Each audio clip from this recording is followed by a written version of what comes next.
Rosa. Kali ini kita akan membahas tentang internet, jaringan, dan e-commerce. Seperti yang kita tahu, sekarang ini kita sudah melakukan transaksi dan perdagangan jual beli juga ada secara online, yaitu dinamakan e-commerce.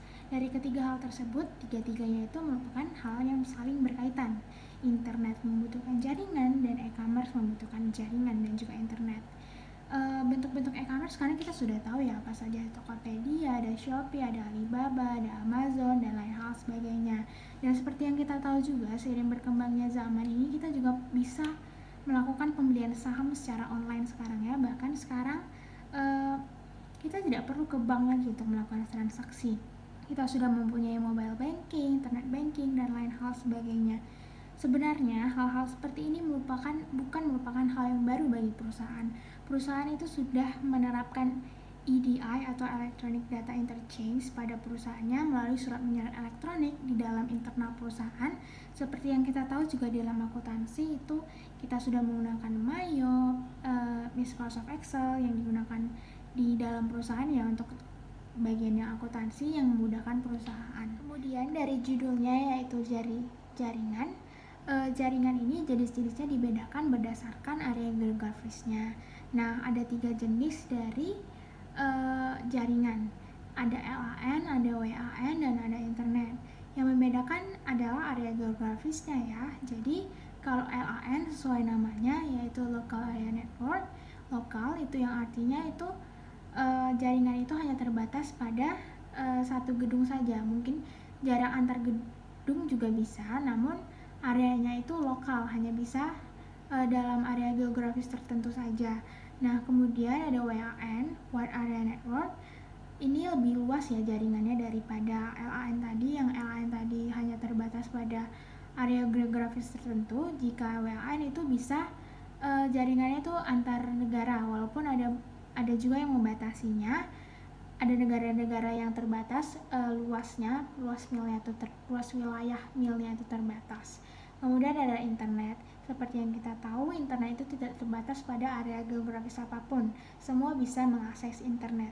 Di dalam materi ini kita akan membahas tentang arsitektur juga. Jadi arsitektur itu merupakan hal yang bisa mengacu kepada piranti keras ataupun piranti lunak ataupun gabungan antara piranti keras maupun gabungan antara piranti lunak. Jaringan itu diklasifikasikan sebagai arsitektur klien ke klien maupun arsitektur klien to server. Di dalam jaringan ada fungsi yang dinamakan protokol jaringan, yaitu merupakan fitur keamanan jaringan yang sangat penting, di mana protokol jaringan ini merupakan aturan dan standar yang mengatur tentang desain piranti keras maupun piranti lunak jaringan yang mengizinkan pengguna jaringan untuk diproduksi dari berbagai vendor untuk mengkomunikasikan dan dari berbagai data. Nah, kemudian pada jaringan ini tentu saja ada yang namanya perangkat penghubung. Nah, pada perangkat penghubung ini kelebihannya itu adalah menekankan pada peminimalan kegaduhan atau noise pada jalur, sehingga dapat mengurangi kesalahan transmisi. Kemudian jenis-jenis dari perangkat penghubung ini ada beberapa, kita akan bahas 2 saja, yaitu modem dan kartu antarmuka jaringan. Seperti yang kita tahu, modem dulu sebelum adanya wifi atau router seperti sekarang itu kita dulu menggunakan modem ya untuk terhubung ke jaringan di dalam internet. Modem ini digunakan bukan hanya pada sebatas pada satu perusahaan, tapi bisa digunakan per individu. Dulu saya juga pernah mencoba yang namanya modem. Terus yang kedua ada kartu antarmuka jaringan. Nah, kartu antarmuka jaringan ini lebih digunakan di dalam perusahaan, itu agar antar karyawan itu dapat mengirimkan tugasnya ataupun surel-surelnya. Selanjutnya kita akan membahas tentang internet. Nah, internet itu berasal dari Amerika Serikat ya. Dulu internet itu dipakai untuk penyelidikan pemerintah. Namun sekarang semua orang bisa menggunakan internet, seperti kita sekarang menggunakan internet. Nah, internet itu merupakan seluruh jaringan yang terhubung yang diatur dalam jaringan TCP atau Internet Protocol. Nah, internet itu gunanya adalah menghubungkan semua orang di seluruh dunia ini. Namun dalam perusahaan itu menghubungkan antara karyawan dengan karyawannya, baik karyawan dengan perusahaan dengan pihak internal perusahaan, dan juga perusahaan dengan pihak eksternal karyawan seperti pemasok dan lain hal sebagainya. Nah, internet itu dalam perusahaan itu terbagi atas dua jenis, jadi yaitu intranet dan extranet. Nah, kalau intranet itu artinya dia jaringan internetnya itu digunakan hanya untuk karyawan atau internal dalam perusahaan saja, yang dimana informasinya yang mengandung hal-hal yang tidak perlu dibagikan kepada pihak eksternal perusahaan, hanya lingkungan internal perusahaan saja. Dan yang kedua ada yang namanya extranet. Seperti namanya, extranet berarti dia mencakup keseluruhan, baik pihak eksternal maupun internal perusahaan dapat menggunakan jaringan internet tersebut untuk mengakses informasi dari perusahaan. Di awal juga saya tadi ada menyebutkan tentang EDI atau Electronic Data Interchange. Itu merupakan pertukaran informasi antar mitra perusahaan dengan format yang sederhana. Nah, EDI ini membantu perusahaan dalam membentuk mitranya, jadi menyebarkan informasi ke mitranya, baik mungkin ke pemasok atau kepada serikat perusahaan tersebut, seperti itu. Sekarang kita masuk ke bahasan yang terakhir, yaitu pembahasan tentang e-commerce atau perdagangan online. Nah, seperti yang saya bilang di awal tadi, bahwa perdagangan online ini kita melakukan semua transaksinya dan barang-barangnya yang dijual di dalam itu pun secara online. Katalog-katalog maupun cara pembayaran itu dilakukan secara online. Nah, ada 3 jenis dari e-commerce ini, yaitu business to business, business to consumer, dan consumer to consumer. Bisnis ke bisnis itu berarti perusahaan bekerja sama dengan perusahaan lain melalui internet. Nah, yang kemudian ada business to consumer, itu seperti biasa, berarti seperti aplikasi Tokopedia dan Shopee, itu antara pihak perusahaan yang penjual dengan kita sebagai konsumer dan pembeli, yaitu pembeli. Kemudian ada consumer to consumer, itu seperti aplikasi di eBay ya, yang ada melakukan transaksi lelang seperti itu. Nah, kemudian di dalam e-commerce ini tentu saja ada tantangannya, baik internal maupun eksternal, karena semakin mudahnya suatu transaksi, semakin banyak pula tantangan dan ancaman yang akan diterima. Nah, dari internal biasanya itu berasal dari karyawan perusahaan itu sendiri, misalnya karyawan perusahaan pemilik e-commerce itu sendiri maupun karyawan perusahaan yang bekerja di e-commerce itu sendiri. Mungkin ada karyawan yang menyalahgunakan kekuasaannya untuk mencuri data dari dalam e-commerce itu sendiri. Nah, itu menjadi ancaman besar bagi transaksi e-commerce ini. Juga ada dari ancaman eksternalnya adalah dari pihak hacker atau virus seperti itu yang dapat mengancam data-data yang ada dalam transaksi e-commerce itu sendiri.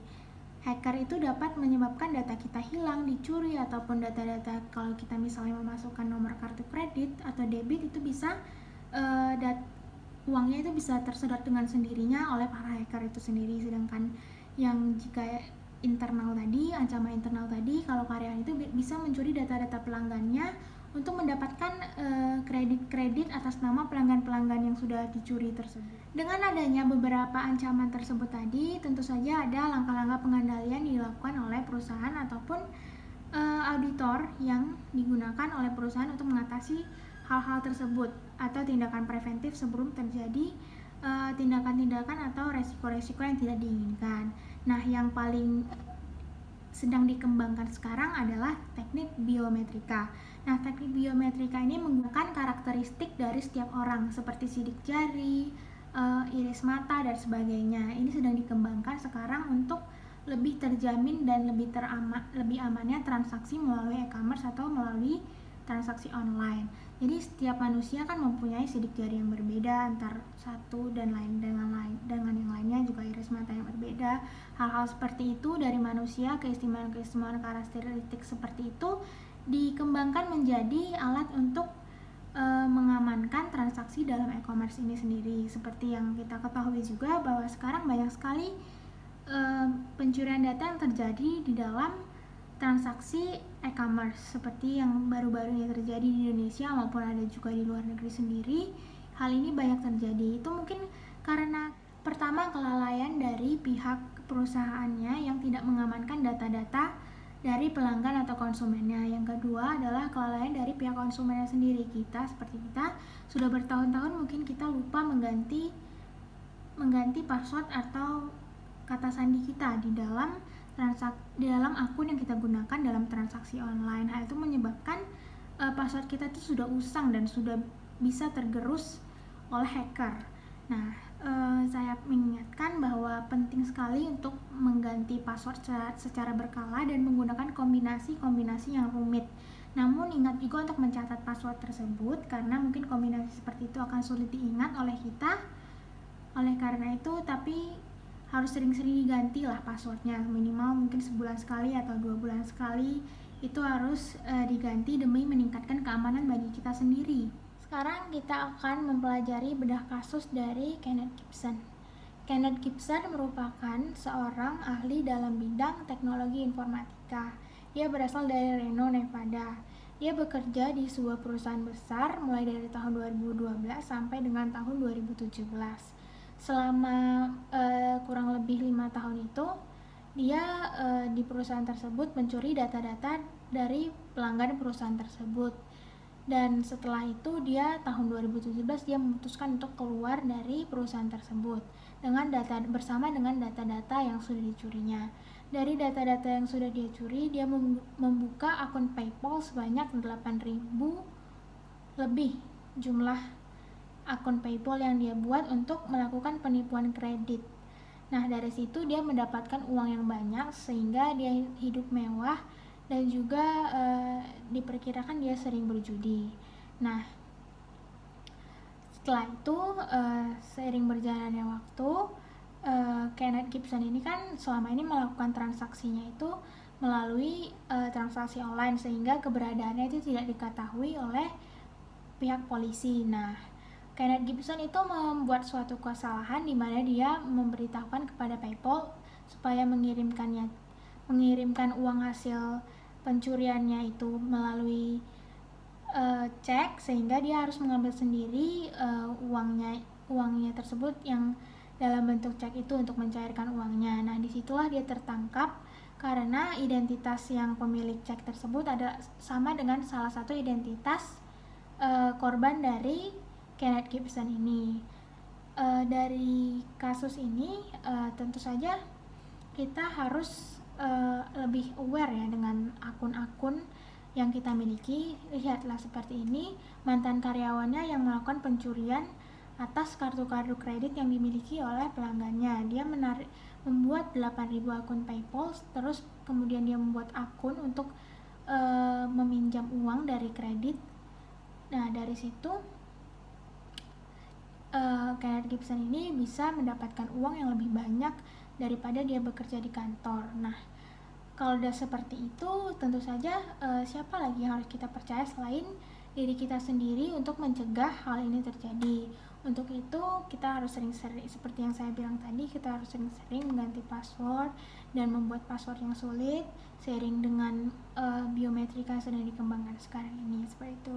Sekian, semoga akun-akun kita dan transaksi kita ini aman dari hacker-hacker seperti ini dan pihak-pihak yang tidak bertanggung jawab lainnya, dengan cara kita yang mensecure diri kita sendiri. Seperti itu. Terima kasih. Sekian.